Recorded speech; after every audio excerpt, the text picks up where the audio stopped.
Donald ટ્રમ્પે પોતાના president બનતા જ અમેરિકામાં જોબ્સની ભરમાર સર્જાશે તેવી વાતો કરી હતી, પરંતુ તેનાથી ઉલટું હાલ વોલમાર્ટ સહિતની કંપનીઝ છટણી કરી રહી છે અને લોકો ટ્રમ્પને સવાલ પૂછવાને બદલે H-1B વિઝાને સપોર્ટ કરનારાઓ પાછળ હાથ ધોઈને પડી ગયા છે, જેમાં ટ્રમ્પના એક સમયના ખાસ વિશ્વાસુ ગણાતા અને હાલ તેમનાથી કદાચ દૂર થઈ ગયેલા વિવેક રામાસ્વામીનો પણ નંબર લાગી ગયો છે.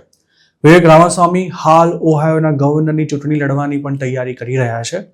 તેવામાં હવે તેમના વિરોધીઓ સોશિયલ મીડિયા પર એવી વાતો કરી રહ્યા છે કે જો રામાસ્વામી જેવા વ્યક્તિ ગવર્નર બની ગયા તો તે ઇન્ડિયન્સને જ સપોર્ટ કરશે અને H-1B વાળા વિદેશી વર્કર્સને જોબ્સ આપી અમેરિકન્સને ઘર ભેગા કરી દેશે.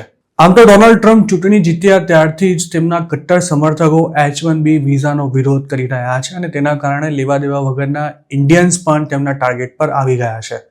તો બીજી તરફ વિવેક રામાસ્વામી અને એલોન મસ્ક જેવા ટ્રમ્પના વિશ્વાસુ લોકોએ H-1Bની તરફદારી કરી હતી. આ બંને આંત્રપ્રેન્યોર્સે એવી આર્ગ્યુમેન્ટ કરી હતી કે અમેરિકાને ટેકનોલોજીમાં આગળ રાખવા માટે ફોરેન સ્કિલ્ડ વર્કર્સની ભારે જરૂરિયાત છે, પરંતુ દિમાગનો ઉપયોગ કરીને ગ્રાઉન્ડ રિયાલિટી સમજવાને બદલે ટ્રમ્પના ભક્તોએ ત્યારે મસ્ક અને રામાસ્વામીનો જબરજસ્ત વિરોધ કર્યો હતો.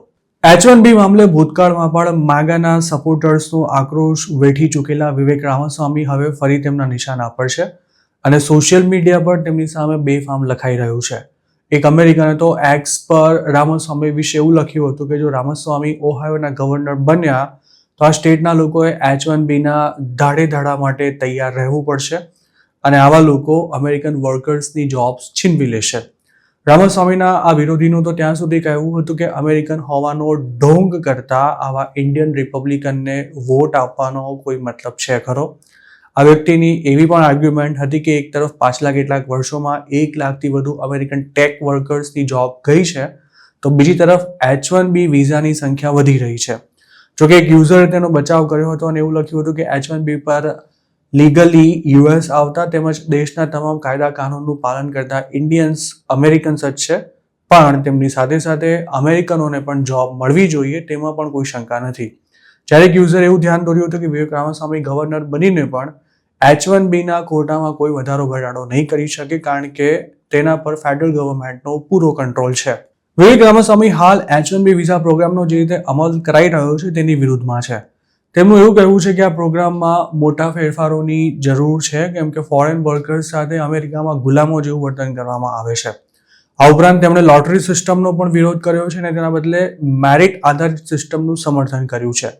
વિવેક રામાસ્વામી ટ્રમ્પના ખાસ વિશ્વાસુ હતા અને સરકારમાં તેમને મહત્વનું ડિપાર્ટમેન્ટ મળશે તેવી પણ અપેક્ષા રાખવામાં આવી રહી હતી.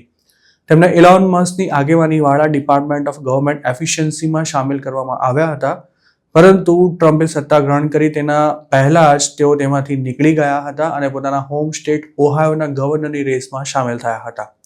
અમેરિકા દર વર્ષે 65,000 જેટલા H-1B વિઝા ઇસ્યુ કરે છે, જેમાં યુએસમાં માસ્ટર્સ અથવા તો તેનાથી ઊંચી ડિગ્રી ધરાવતા અરજદારો માટે 20,000 વિઝાનો અલગથી કોટા ફાળવવામાં આવે છે. જોકે તેમાં પ્રત્યેક દેશ માટે એક ચોક્કસ કેપ રાખવામાં આવી છે અને ઘણા લોકોનું કહેવું છે કે આ કેપ હટાવીને લોકોને મેરિટના આધારે અમેરિકા આવવાનો મોકો આપવો જોઈએ.